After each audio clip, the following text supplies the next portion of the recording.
नमस्कार, मी अमृता आकाश. गुरुकिल्ली यशाची मध्ये आपलं स्वागत. गुरुकिल्ली यशाची मध्ये आज आपण नीट नेटकी होईल का याविषयी माहिती घेणार आहोत आणि आपल्याला मार्गदर्शन करण्यासाठी आपल्या सोबत आहेत प्राध्यापक विजय पवार सर. सर, कार्यक्रमात आपलं स्वागत. नमस्कार.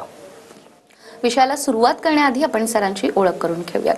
विजय पवार सर हे उमा किरण शैक्षणिक स्कूल बीडचे संचालक आहेत. महाराष्ट्र राज्य कोचिंग क्लासेस असोसिएशन तथा प्रोफेशनल टीचर्स असोसिएशनचे ते राज्याध्यक्ष आहेत. मागील 25 वर्षांपासून नीट, जेई, IIT या क्षेत्रात ते काम करतात. कोचिंग बरोबर Dnyaneshwar public school, Himalaya public school आणि छत्रपती पब्लिक स्कूलचे देखील ते संचालक आहेत.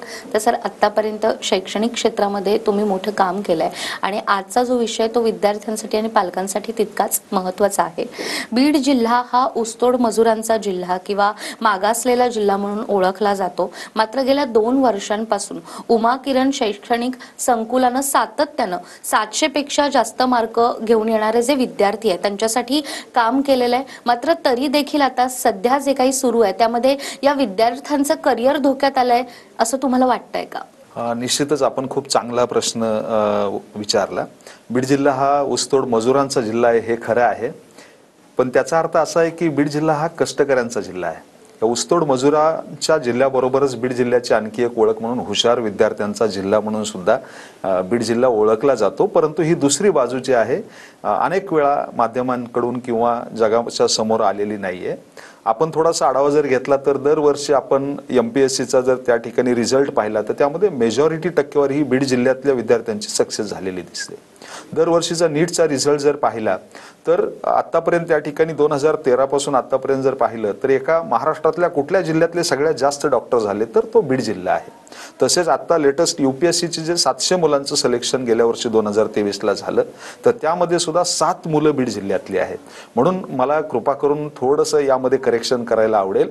बीड जिल्हा हा कष्टकऱ्यांचा ऊसतोड मजुरांचा जिल्हा आहे, त्याचबरोबर बीड जिल्हा अत्यंत हुशार विद्यार्थ्यांचा जिल्हा आहे. अगदीच. आणि या हुशार विद्यार्थ्यांचं करिअर घडवण्यामागे तुमचा देखील मोठा हात आहे. या विद्यार्थ्यांच्या मागे तुम्ही उभे आहात. तुमच्या संकुलातील 2 विद्यार्थ्यांनी 700 मार्क मिळवलेत तर बाकीचे जे 50 विद्यार्थी आहेत त्यांना 650 पेक्षा अधिक मार्क मिळालेत. तर हे सगळं तुम्ही नेमकं कसं साध्य करता, याचं गमक नेमकं काय? हे मला सांगायला आवडेल की यामध्ये जसा आमचा रोल आहे त्याहीपेक्षा मोठा रोल बीड जिल्ह्यातल्या पालकांचा रोल आहे. कारण बीड जिल्ह्यातला पालक हा प्रचंड डिव्होटेड आहे, डेडिकेटेड आहे. त्याचं डिटर्मिनेशन हे खूप मोठं एज्युकेशन प्रती आहे. कारण बीड जिल्ह्यामध्ये एकतर पाणी नाहीये त्यामुळे शेती चांगली नाहीये, बीड जिल्ह्यामध्ये इंडस्ट्री नाहीये त्यामुळे आमच्याकडे रिसोर्स म्हणून काही जर असेल तर ते फक्त शिक्षण आहे. आणि म्हणून बीड जिल्ह्यातले विद्यार्थी हे नीटसाठी स्वतःचं आयुष्य त्या ठिकाणी डेडिकेटेड करायला तयार आहे आणि म्हणून नीटचा खूप मोठा हब बीड जिल्ह्यामध्ये सुरू झालेला आहे. अर्थात या हुशार विद्यार्थ्यांना मार्गदर्शन खूप महत्त्वाचं असतं आणि गेल्या 25 वर्षापासून आम्ही या क्षेत्रामध्ये काम करतोय आणि गेल्या 25 वर्षापासून शेकडो त्या ठिकाणी डॉक्टर्स दरवर्षी आमच्या माध्यमातून उमा किरण शैक्षणिक संकुलाच्या माध्यमातून त्या ठिकाणी होत आहेत. आणि आज जर बीडमध्ये पाहिलं अनेक हॉस्पिटल्स अनेक क्लिनिकल पाहिले तर त्यामध्ये आमचे शेकडो विद्यार्थी त्या ठिकाणी बीडमध्ये आज काम करतायत. तर याचं मी क्रेडिट निश्चितपणे आमच्याहीपेक्षा जास्त बीड जिल्ह्यातल्या विद्यार्थ्यांना आणि बीड जिल्ह्यातल्या पालकांना देऊ इच्छितो. अगदीच. जसं सर तुम्ही जिल्ह्यातल्या या विद्यार्थ्यांबद्दल सांगितलं, यात आणखीन एक महत्त्वाचा मुद्दा म्हणजे तुम्ही महाराष्ट्र राज्य कोचिंग क्लासेस असोसिएशनचे अध्यक्ष आहात. आणि सध्या आपण जर पाहिलं महाराष्ट्रामध्ये आणि भारतामध्ये एक बातमी सातत्यानं जोर धरते, तो म्हणजे नीट परीक्षेमध्ये गैरव्यवहार झालाय. यात आपल्या महाराष्ट्रातल्या विद्यार्थ्यांचं देखील मोठ्या प्रमाणात नुकसान झालंय. तर या सगळ्याकडे एक राज्याध्यक्ष म्हणून तुम्ही कसं पाहता, यावर तुमचं मत काय? खूप छान प्रश्न आपण विचारला. कारण सध्या जी चर्चा चालू आहे सगळी नीट परीक्षेचीच चर्चा चालू आहे. परंतु मला असं वाटतं की या सगळ्या घोटाळ्याकडे बघत असताना आपण थोडंसं डोळसपणे पाहिलं पाहिजे.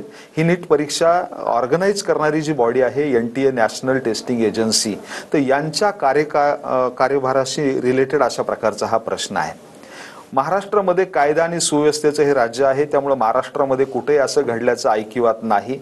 जेव्हा जेव्हा असं त्या ठिकाणी 2013 पासून ऐकायला मिळतं त्यावेळी स्पेसिफिक रिजनमध्ये स्पेसिफिक राज्यांमध्येच त्या ठिकाणी हे ऐकायला मिळतं. आणि म्हणून मला असं वाटतं की याचं आपण अनालिसिस करत असताना बऱ्याच वेळा त्या ठिकाणी कुठे पेपर लीक झाला आणि किती जणांना अरेस्ट झालं आणि कोण कोण सामील आहे याच्यावरती त्या ठिकाणी फोकस केला जातो, परंतु हे कंडक्शन करणारी जी त्या ठिकाणी NTA ची बॉडी आहे तिथे काही लिकेज आहे का या दृष्टीनं कुणी त्या ठिकाणी रिसर्च केलेला आत्ताच्या याच्यामध्ये मला दिसत नाही. त्यामुळे मला असं वाटतं की सगळ्यात आधी ज्याच्यावरती रिसर्च व्हायला पाहिजे तो की या NTA च्या बॉडीमधून काही लिकेज आहे का. त्यानंतर जे लोक याशी त्या ठिकाणी संबंधित आहेत, जे लोक याच्यामध्ये त्या ठिकाणी सापडलेले आहेत, यांना कठोर शासन व्हायला पाहिजे. त्याचं कारण असं आहे 2-2, 3-3, 4-4 वर्ष त्या ठिकाणी शेतकऱ्यांची, शेतमजुरांची, ऊसतोड मजुरांची आणि अनेक लोकांची, विद्यार्थी जे आहेत, मुलं जे आहेत या परीक्षेसाठी त्या ठिकाणी खूप मोठं डिव्होशन देऊन काम करत असतात. आज आपण पाहतोय की ज्यांनी प्रामाणिकपणे अभ्यास करून ही परीक्षा दिलेली आहे त्यांच्यावरती हा अन्याय झालेला आहे. आणि म्हणून आता निर्णय घेत असताना या सगळ्याच गोष्टी त्या ठिकाणी विचारात घेतल्या पाहिजे. ज्या ठिकाणी हे पेपर लिकेजचं प्रकरण आहे, NTA जिथं जिथं सेंटर दिलेले तिथले लाईव्ह सगळे कॅमेराज त्या ठिकाणी त्यांच्याकडे त्याचा ॲक्सेस घेतलेला आहे, तर त्याचा सुद्धा अभ्यास झाला पाहिजे, त्याची सखोल चौकशी झाली पाहिजे आणि अशा विद्यार्थ्यांवरती आणि अशा त्या ठिकाणी शिक्षकांवरती, अशा शाळांवरती, सेंटरवरती सुद्धा कठोर कारवाई झाली पाहिजे, अशी एक राज्याचा अध्यक्ष म्हणून coaching classes association, professional teachers असोसिएशनच्या माध्यमातून मी आपल्याकडे मागणी करेन. अगदीच जसं तुम्ही तुमची भूमिका नेमकी काय आहे या संपूर्ण प्रकरणावर हे सांगितलं. आणि आणखीन यात महत्त्वाची गोष्ट अशी आहे की उमा किरण संकुलामध्ये असे अनेक विद्यार्थी आहेत ज्यांना फिजिक्स असेल, केमिस्ट्री असेल, इतर कोणते विषय असतील यामध्ये पैकीच्या पैकी मार्क मिळालेत. आणि हे इतकं यश मिळवणं सोपं नाहीये, तरी देखील इतक्या कष्टकरी कुटुंबातून येऊन विद्यार्थी पैकीच्या पैकी मार्क मिळवत आहेत. तर या सगळ्याकडे नेमकं तुम्ही कसं पाहता? अगदी बरोबर आहे. उमा किरण संकुलामध्ये अनेक विद्यार्थ्यांनी पैकीच्या पैकी मार्क्स घेतलेले आहेत, फिजिक्समध्ये घेतलेले आहेत, केमिस्ट्रीमध्ये घेतलेले आहेत, बायोलॉजीमध्ये घेतलेले आहेत. याचं अनालिसिस करत असताना एक 2-3 मुद्दे मी आपल्या समोर मांडू इच्छितो. त्याचं पहिलं कारण असं आहे की उमा किरण संकुलामध्ये गेल्या 25 वर्षापासून त्या ठिकाणी जे प्राध्यापक टीचिंग करतायत त्यांचा जो अनुभव आहे आणि परीक्षेकडे त्या ठिकाणी बघण्याचा एक साचा आहे त्यांचा, तर त्याचं मला असं वाटतं हे यश आहे. यामध्ये आमच्या केमिस्ट्री डिपार्टमेंटचे प्राध्यापक राम अब्दर असतील जे हेड आहेत, बायोलॉजी डिपार्टमेंटचे प्राध्यापक अर्जुन भोसले असतील, फिजिक्सचे प्राध्यापक गालिब आणि प्राध्यापक प्रशांत असतील, तर या सर्वांनी त्यांच्या अनुभवामधून त्या ठिकाणी ज्या सचोटीने काम केलेले त्याचं हे यश आहे. त्याचबरोबर दुसरी गोष्ट मला सांगायला इथे आवडेल की मागील 2-3 वर्षापासून जो नीटचा पेपर येतोय हा कम्प्लीट NCERTला समोर ठेवून, NCERTला सापेक्ष ठेवून हा पेपर काढला जातोय. आणि म्हणून NCERTचा ज्या विद्यार्थ्यांचा लाईन टू लाईन अभ्यास आहे त्याला पैकीच्या पैकी मार्क पडू शकतात, ही त्या ठिकाणी शाश्वती आज या परीक्षेमध्ये झालेली आहे. मागील काळामध्ये काही विद्यार्थ्यांच्या सुसाईड झाल्यामुळं सरकारनं पण हा निर्णय घेतलेला आहे की काही सिलेबस आपण कमी करूयात आणि म्हणून 2024च्या परीक्षेमध्ये काही सिलेबस सुद्धा इलिमिनेट केलेला आहे NTAने. आणि कदाचित या सगळ्यांचा एकत्रितपणे यश असेल हे की बऱ्याचशा मुलांना पैकीच्या पैकी मार्क्स पडत आहेत. अगदीच. आणि जसं तुम्ही सांगितलं विद्यार्थ्यांच्या मार्कांबद्दल, भारतामध्ये सध्या नीट परीक्षेमध्ये जो घोटाळा झालाय त्याची मोठ्या प्रमाणात चर्चा होते. आणि आज आपला हा जो कार्यक्रम आहे त्याच्या विषयाचं नाव देखील तेच आहे की नीट ही नेटकी होईल का. तर याविषयी तुम्हाला काय वाटतं, नेमकं कुठे चुकलंय, नेमका कुठे गोंधळ झालाय की या विद्यार्थ्यांचं इतक्या मोठ्या प्रमाणात नुकसान झालंय? अगदी बरोबर आहे. यामध्ये 2013 पासून ज्यावेळी नीट लागू झाली मेडिकलच्या प्रवेशासाठी, सुरुवातीला यावरती कंट्रोल हा CBSEचा होता, मेडिकल काउन्सिल ऑफ इंडियाचा होता. त्यावेळेला असे प्रकरण कधी ऐकिवात नव्हते. त्याच्यानंतर त्या ठिकाणी हा जो विषय आहे नीटचा आणि सगळ्याच परीक्षांचा तो NTA अंतर्गत केला गेला. NTA नावाची एक बॉडी तिथे स्थापन झाली, ज्या बॉडीमध्ये माझ्या माहितीप्रमाणे त्या ठिकाणी बरेचसे मेंबर जे आहेत हे शासकीय संस्थानांमधून आहेत, काही मेंबर जे आहेत त्या ठिकाणी ते प्रायव्हेट संस्थानांमधून आहेत. आणि म्हणून मला असं वाटतं की एकदा या बॉडीचं अवलोकन होणं खूप गरजेचं आहे. तसेच या परीक्षा घेत असताना कोणत्या सेंटरला त्या ठिकाणी ह्या परीक्षा घेण्याचा अधिकार दिला पाहिजे याचं पण एकदा पुनर्मूल्यांकन व्हायला पाहिजे. ज्या सेंटरवर, ज्या राज्यामध्ये वारंवार हे घडून येते तर त्या राज्यामध्ये त्या ठिकाणी विशेष लक्ष देऊन इन कॅमेराच एक्झाम व्हायला पाहिजे, अशी त्या ठिकाणी आमची मागणी आहे. कारण भविष्यामध्ये जे डॉक्टर्स होणार आहेत हे निश्चितपणे एक चांगल्या चाळणीतूनच व्हायला पाहिजे. चांगले नागरिक म्हणून आपण जेव्हा विचार करतो त्यावेळी अशा गोष्टीला 100% आळा बसलाच पाहिजे. पाहिजे, याचं कुणीही समर्थन करू शकणार नाही. अगदीच. आणि याच संदर्भात मला आणखीन एक मुद्दा विचारायचा आहे की अनेक विद्यार्थ्यांना ग्रेस मार्क देण्यात आले आणि आता हायकोर्टामध्ये याबद्दल याचिका देखील गेलेली आहे. तर यातून विद्यार्थ्यांचा नेमका कशा पद्धतीनं फायदा होणार आहे आणि खरंच ग्रेस मार्क देणं हे इतकं महत्त्वाचं आहे का, किंवा हा मुद्दाच चुकीचा आहे? बरोबर आहे. ग्रेस मार्क्स ह्याच्या आधी इतिहासात कधीही नीटच्या परीक्षेमध्ये ऐकलं नाही. याच्या आधी लॉ साठीची एक सीईटी होते, त्या ठिकाणी तिथे ते ग्रेस मार्क्स दिल्याचं आठवतं. परंतु नीटमध्ये अशा प्रकारचे ग्रेस मार्क्स देणे कुठल्याही नियमामध्ये बसत नाही. ग्रेस मार्क्स का दिलेले आहेत याच्यावरती त्या ठिकाणी विश्लेषण करत असताना देशाचा शिक्षण विभाग असं सांगतो की त्या ठिकाणी त्यांचा बराचसा वेळ वायाला गेलेला आहे. मला असं वाटतं की वेळ का वायाला गेला हा चौकशीचा विषय आहे. आणि वेळ जर वायाला गेला असेल तर वेळेच्या बदल्यात वेळ देऊ शकतो आपण, वेळेच्या बदल्यात मार्क्स आपण देऊ शकत नाही. त्यामुळे ग्रेस मार्क्स देणं हे 100% चुकीचंच आहे आणि माननीय न्यायालयाने सुद्धा त्या ठिकाणी ते चुकीचं ठरवलेलं आहे. आता ते मार्क्स सुद्धा त्या ठिकाणी काढून टाकून त्या मुलांची री एक्झाम घेण्याचा सुद्धा आदेश त्या ठिकाणी पारित झालेला आहे. परंतु अशा प्रकारे हे कुणी ग्रेस मार्क्स देण्याचा निर्णय घेतलेला आहे, त्या निर्णय घेणाऱ्या अथॉरिटीवरती काय कारवाई झालेली आहे? मला असं वाटतं की सर्वसामान्य पालकांना हे बघायला जास्त आवडेल की केंद्र सरकार अशा प्रकारच्या या अथॉरिटीवरती काय कारवाई नेमकं करत आहे. अगदीच. विद्यार्थ्यांच्या बाजूने मला आणखीन एक मुद्दा विचारायचा आहे की नीट असेल, जेईई असेल किंवा सीईटी असेल, या परीक्षेचा विद्यार्थी मोठ्या प्रमाणावर अभ्यास करतात आणि खूप कष्ट करतात, दिवस रात्र एक करून अभ्यास करतात. जे नीटच्या बाबतीत झालं तेच अगदी मागच्या आठवड्यात जो नवा निकाल लागला त्या परीक्षेत देखील झालं आणि तिथेही कुठेतरी गोंधळ झालाय, घोटाळा झालाय असं बोललं जातंय. तर सातत्यानं नेमकं असं का होतं, याकडे तुम्ही कसं पाहता?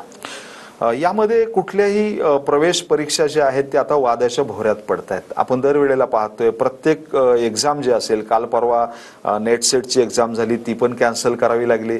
त्याच्यानंतर महाराष्ट्र सीईटीच्या बाबतीत पण हळूच कुठेतरी आवाज ऐकताना असा दिसतोय. तर मला असं वाटतं की सरकारने हा विषय खूप गांभीर्यानं घेतला पाहिजे. ज्यावेळी आपण भविष्यातले अधिकारी त्या ठिकाणी निवडतोय, भविष्यातले डॉक्टर्स निवडतोय, भविष्यातले इंजिनियर्स निवडतोय, ज्याचा सोसायटीवरती परिणाम होणार आहे, किमान हे तरी क्षेत्र जे आहे ते घोटाळ्याच्या बाहेर असलं पाहिजे. आणि म्हणून आता सरकारनं काही एक मोठी स्टेप घेण्याची ही वेळ आलेली आहे. ह्या ज्या सगळ्या यंत्रणा आहेत त्या बरखास्त करून एकच सेंट्रल यंत्रणा ठेवून या प्रकारच्या प्रवेश परीक्षा घेतल्या पाहिजे आणि त्याचं पावित्र्य जे आहे ते टिकवून ठेवलं पाहिजे. ती सरकारची जिम्मेदारी आहे. अगदीच. आणि या सगळ्या प्रकरणामध्ये तुम्ही विद्यार्थ्यांच्या बाजूने आहात, तुम्ही स्वतः राज्यस्तरीय कोचिंग क्षेत्रामध्ये अध्यक्ष आहात आणि स्वतः तुमच्या पब्लिक स्कूल देखील आहेत. तर जेव्हा विद्यार्थी आपल्याकडे येतो आणि अगदी 10वी झाल्यानंतर त्याला काय बनायचं आहे, काय करिअर करायचं असं त्याचं ठरलेलं असतं आणि जेव्हा हा सगळा गोंधळ होतो, या परिस्थितीत विद्यार्थ्याचा आत्मविश्वास कुठेतरी कमी होतो आणि इतकी मेहनत करून जर असं होत असेल तर मग पुढे काय शिक्षणामध्ये करायचं असाही त्याला प्रश्न पडतो. तर आपल्या विद्यार्थ्यांना देखील तुम्हाला काही सांगायचं आहे का? अगदी बरोबर आहे. आपला देश हा खूप मोठा देश आहे.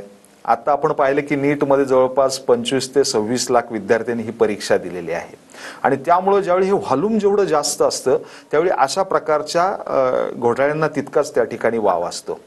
त्यामुळे मला विद्यार्थ्यांना एवढंच सांगायचं की हा जीवनाचा भाग आहे, हे नाहीच व्हायला पाहिजे. याच्यावरती त्या ठिकाणी सरकार दखल इथून पुढे घेईलच, परंतु तुम्ही खचून जायचं काही कारण नाहीये. ज्यांचं ओरिजिनल नाणं आहे ते कुठेही गेलं तरी त्या ठिकाणी ते वाजणार आहे. आणि म्हणून विद्यार्थ्यांना माझा एक त्या ठिकाणी सल्ला आहे की तुम्ही अजिबात खचून जाऊ नका. जो कोणता निर्णय समोर येईल त्याला सामोरे जा. तुमच्या पालकांनी तुमच्याकडून खूप मोठ्या अपेक्षा व्यक्त केलेल्या आहेत, पण त्यांनी तुम्ही दबून जाऊ नका. या अपेक्षाचं ओझं जे आहे तुमच्याच खांद्यावरती असणार आहे, कारण तुम्ही त्या ठिकाणी भारताचं भविष्य आहात. आणि म्हणून तुम्हाला पुन्हा झगडायचे, पुन्हा लढायचे आणि पुन्हा अशा अनेक परीक्षा द्यायच्यात. जोपर्यंत तुम्ही जिंकणार नाही तोपर्यंत ही शर्यत चालू राहणार. अगदीच. तर सरांनी सांगितल्याप्रमाणे नीट परीक्षेचा जो काही गोंधळ आहे त्यावर लवकरच तोडगा निघणार आहे, पण त्या अगोदर विद्यार्थी मित्रांनी घाबरून जाण्याचं कारण नाहीये, कारण पुढे जाऊन देखील या क्षेत्रात आपल्याला उत्तमरित्या करिअर करायचंय आणि नेमक्या यामध्ये कोणकोणत्या बाबी पुढे असणार आहेत याबद्दल देखील आपण विजय सरांकडून आणखीन माहिती घेणार आहोत एका छोट्याशा ब्रेक नंतर.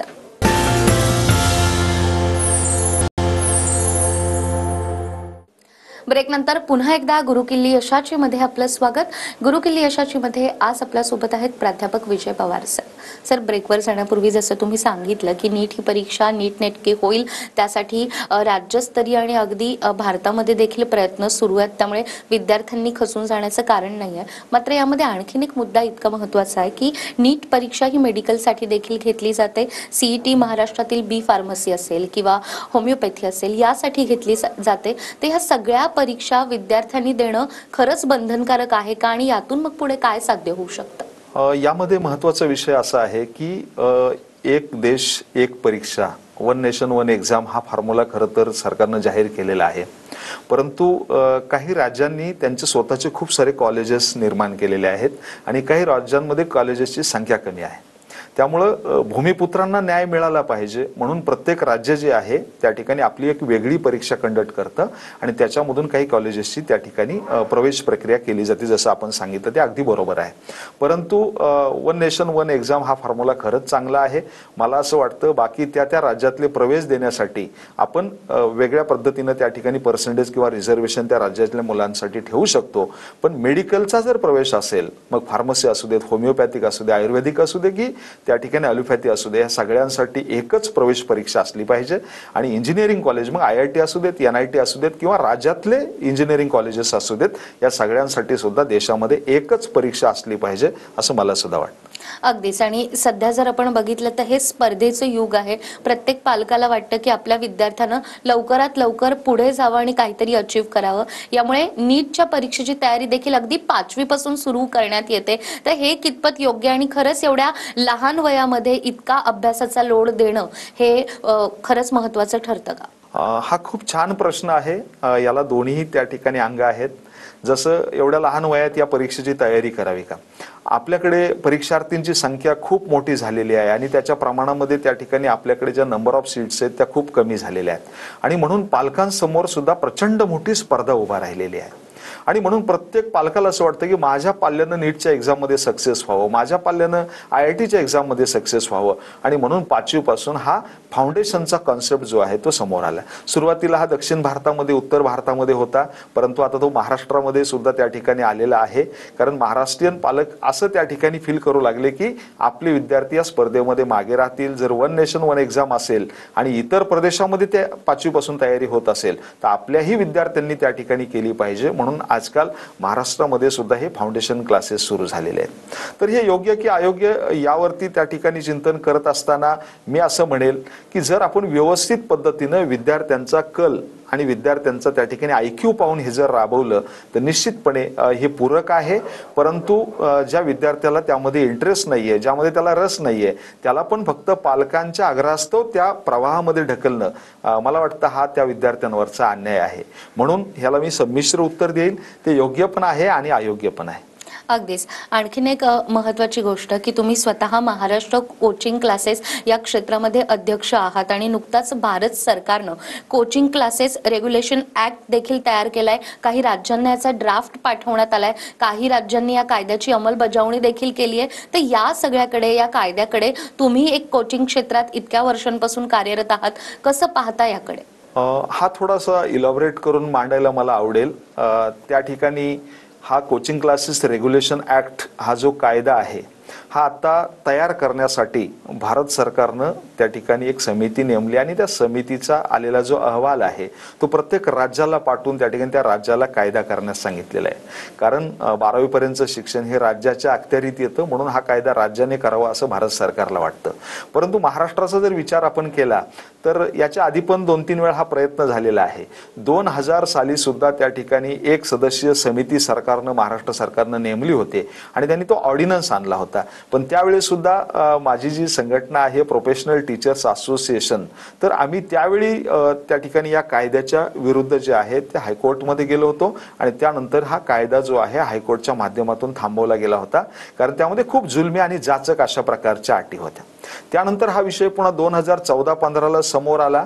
त्यावेळी एक कायद्याची त्या ठिकाणी समिती तयार करण्यात आली आणि त्या समितीमध्ये माझ्या संघटनेचे त्यावेळेचे अध्यक्ष आणि आणखी 2 पदाधिकारी सुद्धा सरकारनं या समितीमध्ये घेतले होते. या समितीने खूप अभ्यास केला आणि त्याच्यानंतर त्या ठिकाणी ड्राफ्ट बनवायचं ठरवलं. पण त्यामध्ये जे शासकीय सदस्य होते या समितीमध्ये, तर त्यांनी त्या ठिकाणी जे प्रोसिडिंग होतं त्याला सोडून हा ड्राफ्ट बनवला आणि म्हणून तेव्हा सुद्धा त्या ठिकाणी राज्यातून पुन्हा विरोध झाला आणि हा ड्राफ्ट सरकारला मागे घ्यावा लागला. आणि आता 2023ला अगदी 16 जानेवारी 2024ला भारत सरकारनं सगळ्याच राज्यांकडे त्या ठिकाणी अशा प्रकारच्या गाईडलाईन्स पाठवलेल्या आहेत आणि त्याला एक त्या ठिकाणी कायदा तयार करायला सांगितलेला आहे. तर आमची भूमिका संघटनेची तुम्ही म्हणाल तर आम्ही या कायद्याचं स्वागतच करतो, परंतु हा कायदा तयार करत असताना आम्हाला ॲज अ स्टेक होल्डर विश्वासात घेतलं पाहिजे अशी आमची मागणी आहे आणि ती आम्ही महाराष्ट्र सरकारकडे वारंवार केलेली आहे.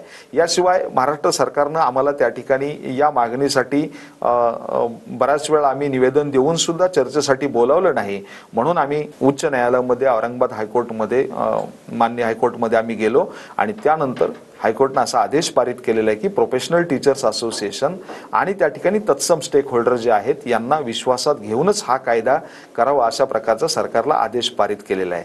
तर अजून यावरती त्या ठिकाणी सरकारचं काही आमच्याकडे अजून कुठल्याही प्रकारचं कम्युनिकेशन झालेलं नाही आहे. बघूयात आता भविष्यामध्ये काय होतंय ते, पण निश्चित आम्ही या कायद्याचं स्वागत करू, परंतु त्या ठिकाणी हा व्यवसाय त्याच्यामधून वाचला पाहिजे यासाठी त्या ठिकाणी काही तरतुदी आहेत, त्याच्या सहित आम्ही हा कायदा स्वीकारायला तयार आहे. अगदीच टेक्निकली या कायद्यामध्ये कोणकोणत्या गोष्टी आहेत हे देखील तुम्ही आता नमूद केलं आणि अर्थात या सगळ्यातून विद्यार्थ्यांचं आणि शैक्षणिक क्षेत्रामध्ये जी सध्या गडबड सुरू आहे ती होणार नाही आणि यातून काहीतरी चांगलंच होईल अशी आपण आशा बाळगूयात. आणि या सगळ्या मुद्द्यांवर आज तुम्ही तुमचं मत मांडलं, विद्यार्थ्यांना देखील मार्गदर्शन केलं, तुमचे खूप खूप आभार. धन्यवाद. त्याचबरोबर गुरुकिल्ली यशाची या कार्यक्रमात वेळ झाली आहे इथेच थांबण्याची. पुन्हा भेटूया अशाच एका नव्या विषयासह. तोपर्यंत नमस्कार.